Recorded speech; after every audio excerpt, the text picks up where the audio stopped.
Bacon strips pepperoni. He loved those. Those were some of his favorites.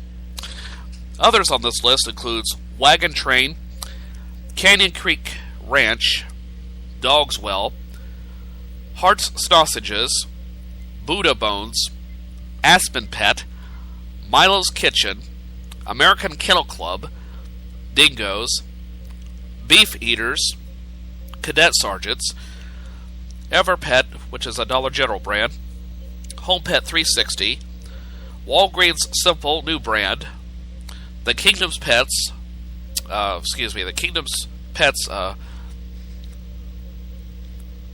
is this a legitimate name? I apologize for the language, but that's what it says on the sheet. The Kingdom's Pets Benefuck, a play on Beneful, I'm sure. Bacon Strips Pepperoni, and Canine Carryout. Those were all known brands that have been linked to illnesses to various dogs. And so if you have any of those brands, and I'll run down that list a little bit later on, assuming I remember it. Those are some of the brands that have the most notorious reputation in causing illnesses for many dogs. So that's why I seemed extra distracted last night. Now, as a trooper, as a broadcaster, you march on and do the best you can. But sometimes it is really difficult.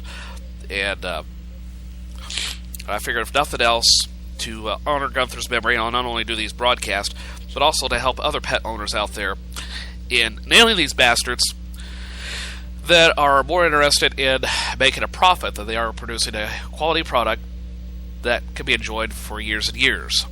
I mean, what's the point of producing a product just for product's sake and not maintaining a loyal customer base and not killing your damn customers off? Okay? I know some of the people out there are probably saying, well, it's just a dog. Well, you can learn a lot from a dog. If it weren't for dogs, humans probably wouldn't have been able to do some of the things we do. And dogs are willing to do that. And they're great companions. For one of the best things about a dog, you can tell them your deepest, darkest secret. And you know what? They won't tell a soul. And even if they do, no one's going to know what the hell they're talking about.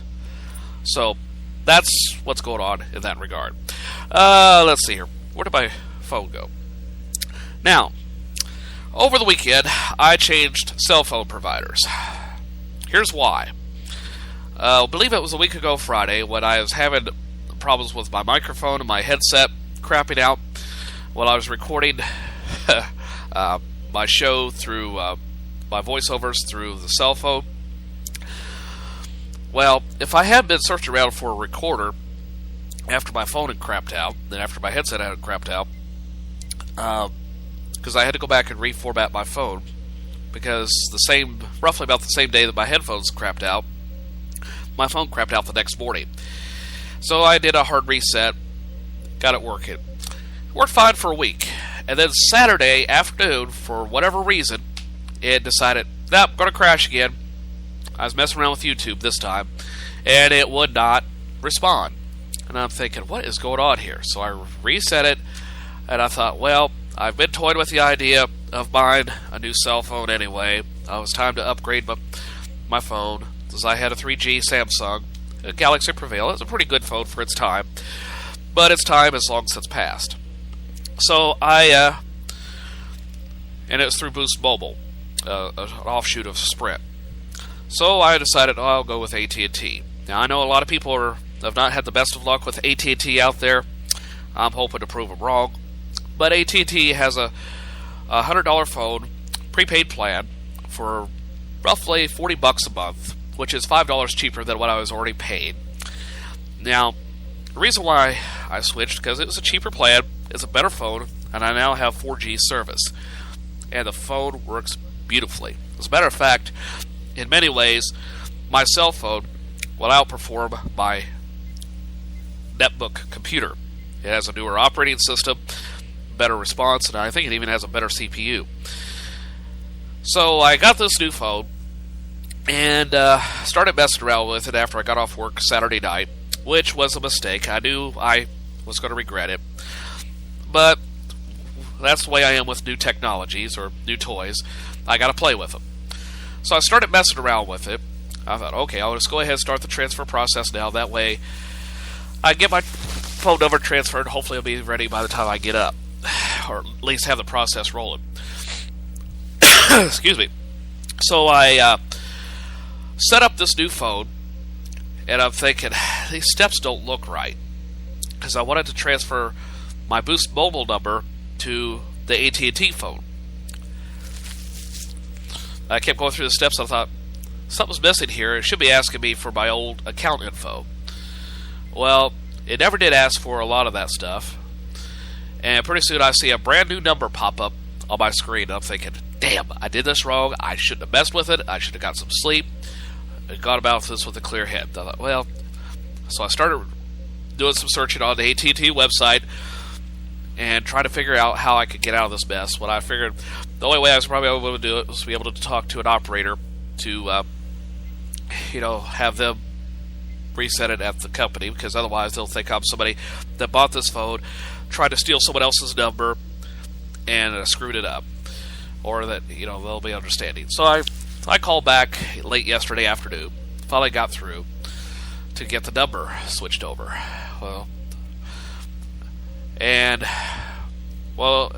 First I was on a chat program with AT&T, talked to a gal by the name of, I don't remember her name now. But anyway, she was going through the process. Well, I can't do it without your account number from your current provider, from Boost Mobile. It's like, okay.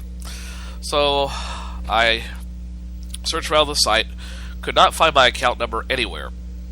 Boost Mobile keeps that too close to the vest. I'm thinking, it's my account number. Why can I not see my own account number? Because up until, all this time, I've just been paying by prepaid cards or by credit card for the most part. Trying to pay ahead of time. And so I called their text service, which is a boondoggle to get through. After about 3 or 4 minutes, I finally figured out the menu, and I thought, okay, I'll just let this thing time out, because I kept hitting 0, trying to get to an operator. Well, the system would not open up the operator until a certain point. Finally got to the operator, talked to a tech, told him I wanted my account number. He asked why, and I'm thinking, well, it's really none of your frapping business, but I said I'm wanting to switch providers, and I don't need 2 cell phones right now, so I wanted to transfer my number. They said, well, I'm sorry about that, but is there anything we can do to keep your service? Yeah, and I said, yeah, you could upgrade your phones and upgrade your service in this area. I mean, frankly, you're about 4 or 5 years out of date here. This Galaxy Prevail may have been good in 2008, but that's 2013. And I can do things with this new cell phone that I can't even do on my own computer. And I know my old Android phone can't handle it, because I got a Windows phone now. It's like, okay, well, I need to transfer you to someone else. Translation.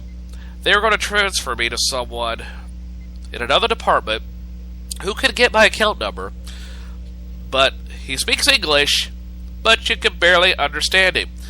He talks through his teeth, and he has a very thick accent, which I say was probably from India. Now, I'm not racist, but I know what's going on here. They're trying to deflect me, trying to piss me off, and trying to keep their service. Very sneaky, Boost Mobile. It didn't work.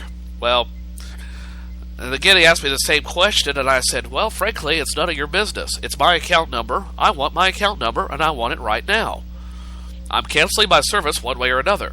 Now, either you give me the account number now, or wait till November 13th, when my account is a day late, and I don't renew my number. Now, I want to keep this number, because it's my contact number with a lot of family, friends, and a lot of businesses, my bank accounts and all that stuff.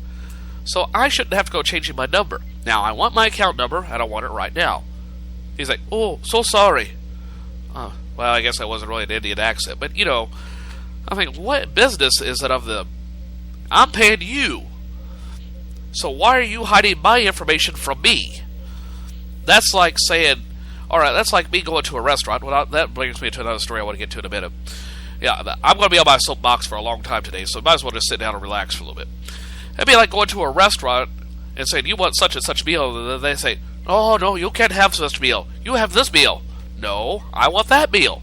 That's what I'm hungry for. That's what I came in for. So they gave me my account number, got it transferred, and about 10 minutes later, I'm now a customer of AT&T. So hopefully I will have better luck with AT&T service than I did with Boost Mobile. Now Boost Mobile is a good company. I've had pretty good luck with them. But there are some spots around here where their service doesn't work that good. And again, it doesn't make sense when I could pay $60 less a year alone by just taking a cheaper option and have essentially the same service that I've had before, plus I have 4G service, and all this other things, plus a better phone. So it only makes sense that I upgrade. I mean, it's like, why drive around in some old clunker when you could afford to buy a better car, and in the long run you'll save money? It's a no-brainer. So I did that. So that's what's going on there. Which leads me to another story that I was talking about restaurants. Yesterday afternoon, after I got up, I was craving Chinese food. I thought, okay, I'll go down to one of the better Chinese places in town. Now, I've been a customer off and on since 2001. As a matter of fact, I remember my mom and I going there shortly after my dad died for lunch. And I remember thinking it's great food, but lousy parking. And it's still the case today. Well, I went in, and of course Sunday afternoon crowds tend to be quite large anyway. A lot of people getting out of church, and for whatever reason, they crave Chinese food. I don't know what the deal is with that. I don't know, maybe they're just trying to get a second opinion on the sermon, whether they agree with it or disagree with it, or thinking, we tried Christianity, why don't we try what these people are trying, or Buddhism or Hinduism, whatever it is.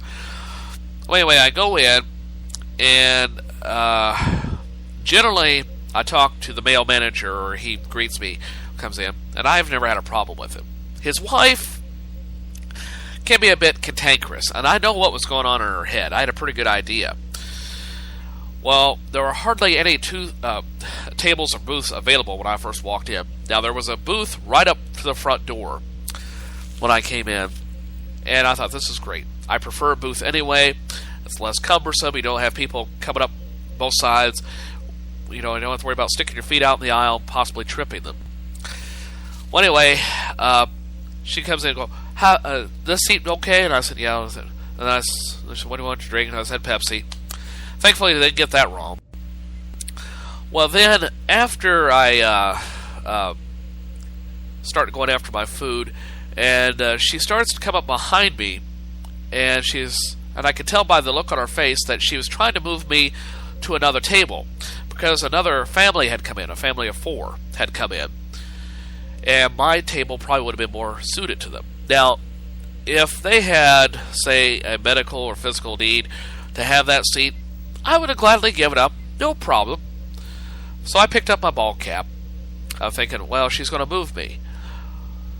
Well, they started sitting there, and then they protested. They went on down to another table because they see that I was already occupying that table. And so I nodded and said thank you and went back to my seat. But it just really disturbed me, though, that she had... Now, I understand she's the owner of this establishment, one of the owners of this establishment, and she has the right to do that. But to me, it's like inviting someone into your house and saying, this is the room we've reserved for you, or this is your room for the time being. Go ahead and take it. But don't just start moving me around like a chess piece, because I felt very put off by it. And to show my protest, I didn't stiff them on tips. I rarely ever do that. But I took my sweet time in eating, and I ate smaller amounts on more plates. And I'm sorry to the dishwasher that had to wash extra plates because of me. But you don't still go around screwing me around like that, okay? I don't care. Because I wonder if I had a family, let's say 3 or 4, there with me, would she have done that? No. It's the same mentality of, oh, he's single, he doesn't mind coming down for a visit. Well, I do have a life. It may not be a life in your eyes, but I do have a life, and I do have other responsibilities and so forth. So that just put me off right there. So, but I had a good meal and went home and then slept it off. Some other things I want to talk about. Not really a lot in terms of news today, But